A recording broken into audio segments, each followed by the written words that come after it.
อยากมีเมียจาก4-5 คน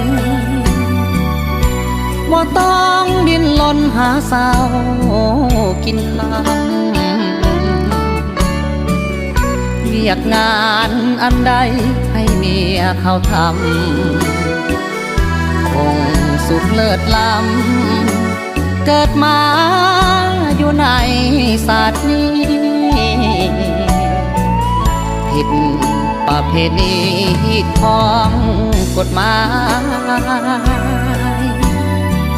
ขอเพียงหัวใจสุขให้เต็มที่